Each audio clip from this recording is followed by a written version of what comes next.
नमस्कार सभी को, आप सबका स्वागत है अपने YouTube चैनल पे। आज हम डिस्कस करने जा रहे हैं रीट पात्रता परीक्षा से रिलेटेड एक महत्वपूर्ण बिंदु पे बात।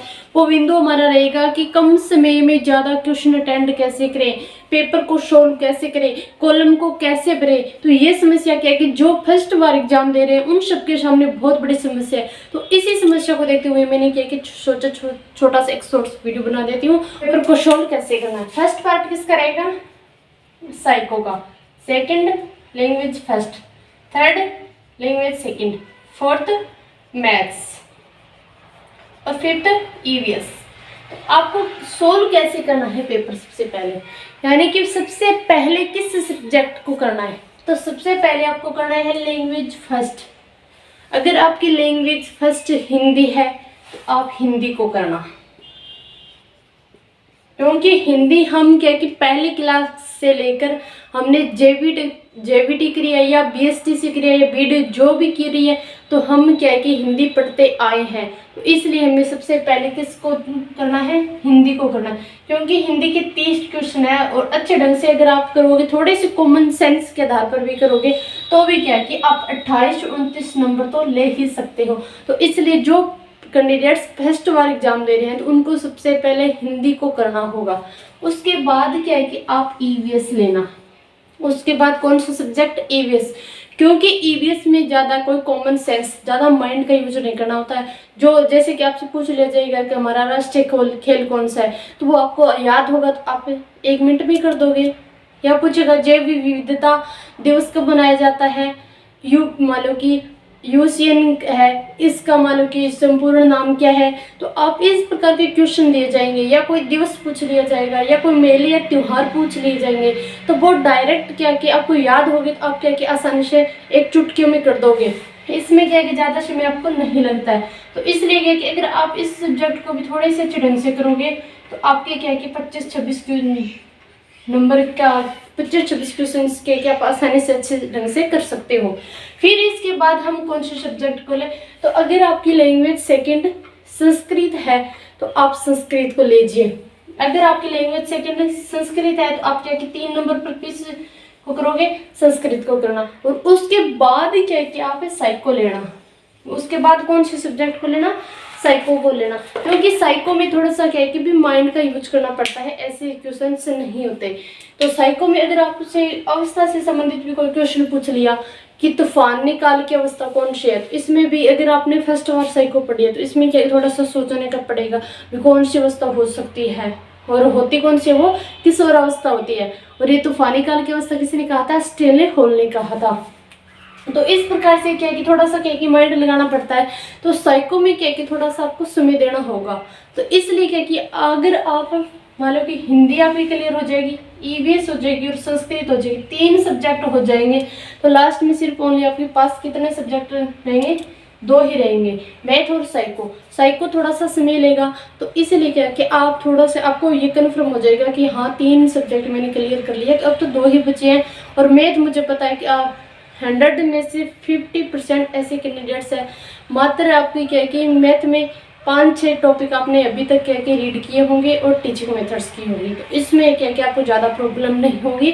तो मैथ को क्या कि आप लास्ट में लेना। तो साइको को क्या कि अगर आप 4th नंबर पे अगर करोगे तो क्या कि थोड़ा सा समय देना पड़ता है। तो समय आप क्या कि आसानी से दे पाओगे, क्योंकि आपके मन से वो डर निकल चुका है कि हाँ हमने 3 सब्जेक्ट के क्या कि क्वेश्चन कर लिए हैं। तो आपको क्या कि साइको का थोड़ा सा समय दोगे तो थोड़े से कॉमन सेंस, अगर थोड़ा सा माइंड घूम लगाओगे तो भी क्या कि आप अच्छे ढंग से 20-22 क्वेश्चन क्या कि कर सकते हो। यानी कि 20-22 क्वेश्चन क्या कि आप कर सकते हो आसानी से, अगर आप 4th नंबर पे लोगे। अगर आपने साइको स्टार्टिंग में ले ली और फिर आपके 4 सब्जेक्ट बचे हुए हैं, तो अगर जो भी क्वेश्चन आपको आता हुआ हो तो आप जल्दबाजी में क्या कि वो गलत करोगे। क्यों गलत करोगे?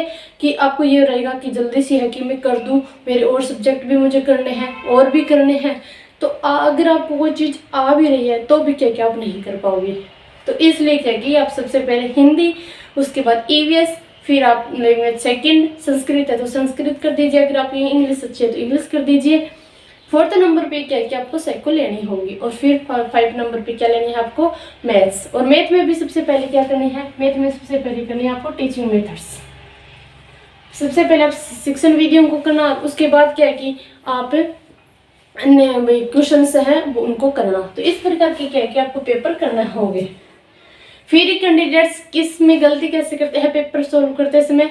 आपको पार्ट फर्स्ट यानी कि खंड फर्स्ट किसका होता है, साइको का होता है, और खंड सेकंड किसका है, लैंग्वेज फर्स्ट का है। तो लैंग्वेज फर्स्ट आपकी हिंदी है, हिंदी आपने कर दी है, लेकिन जस्ट बाद क्या है कि आपको मिलेगी संस्कृत, संस्कृत मिलेगी। तो संस्कृत क्या है कि आप ये नहीं देख रहे कि खंड 3 आया है नहीं आया है, नहीं, वो ही क्या है कि आप ऐसा कि ऐसे आप क्या कि उसके तुरंत बाद इंग्लिश वाली कर देते हो, लैंग्वेज फर्स्ट वाली ही इंग्लिश कर देते हो। तो इस चीज़ को क्या कि आपको ध्यान में रखना है, लैंग्वेज फर्स्ट वाली इंग्लिश आपको नहीं करनी, आपको खंड देखने होंगे। खंड फर्स्ट साइको, खंड सेकंड हिंदी, खंड थर्ड की कौन सा आएगा, थर्ड खंड आएगा लैंग्वेज 2 का। तो ये इस प्रकार क्या है कि आपको खंड देखने हैं। फिर मैथ और ईवीएस में तो कोई दिक्कत नहीं होती, लेकिन लैंग्वेज में जब आप पेपर सोल्व करते हो तो उसमें वहाँ पे क्या कि दिक्कत आ जाती है। तो इस प्रकार क्या कि पेपर को आपको अच्छे ढंग से देखना है, यानी कि खंड फर्स्ट साइको, सेकंड में किसके लैंग्वेज फर्स्ट, और थर्ड कौन सा है लैंग्वेज सेकंड। फिर बात करते हैं कि पेपर मालूम कि कॉलम कैसे भरे, यानी कि कॉलम कैसे भरे।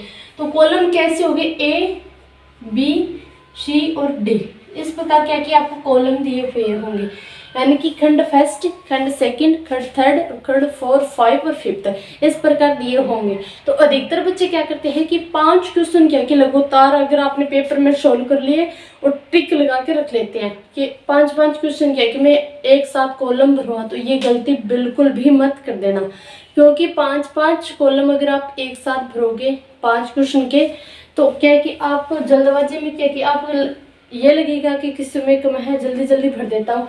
ऐसे गोले करोगे ना, तो गोले करते वक्त आपको क्या हो जाएगी, ज़्यादा तो नहीं कह सकते, लेकिन 5 या 6 क्वेश्चन आप जरूर गलत कर दोगे। एक साथ ऐसे क्वेश्चन मत करना, क्योंकि 5-6 क्वेश्चन क्या कि आपको ज़्यादा गलत हो सकते हैं। और इसलिए क्या कि अगर आप कोई भी मान लो कि क्वेश्चंस कर रहे हो, उसको हल कर लिया और आपने पेपर में पहले पेपर में निशान लगाना, पेपर में निशान लगा लिया कि मतलब कि फर्स्ट ये ऑप्शन होगा, आपने पेपर में निशान लगा लिया, तो वो ए देख के पहले प्रश्न देखना है कि कौन से नंबर का प्रश्न है। फिर क्या है कि जब ओमर शीट भरो तब वहाँ पे भी क्या है कि 1 नंबर पर ही क्या है कि आपको ए भरना होगा। तो ये नहीं है कि ओमर शीट में और के अन्य मतलब कि अन्य नंबर के क्वेश्चंस कर रहे हो और पेपर में कोई और क्वेश्चंस कर रहे हो। तो पेपर और ओमर शीट दोनों चीज़ों को क्या कि आप आसानी से अच्छे ढंग से देख कर ही कॉलम भरना। कॉलम भरने में बच्चे क्या कि 99% गलतियां करते हैं और फिर आके कहते हैं कि पेपर में हमारे क्वेश्चंस ज़्यादा सही हो रहे हैं और ओमर शीट में कम हो रहे हैं। तो ये सबसे बड़ी गलती होती है, क्योंकि अधिकतर बच्चे क्या करते हैं 5 या 10 क्वेश्चन क्या कि पेपर में निशान लगा लेते हैं कि हाँ हमने 10 क्वेश्चन सही कर दिए हैं और ये 10 कॉलम एक साथ भरूँगा। तो कॉलम एक साथ नहीं भरना है, प्रत्येक प्रश्न हल करने के बाद पेपर में निशान लगाओ। पेपर में निशान लगाने के तुरंत बाद क्या कि आप अपनी ओमर शीट में जरूर क्वेश्चन मतलब कि आंसर अच्छे ढंग से करो। तो ये थी आज की इन्फॉर्मेशन।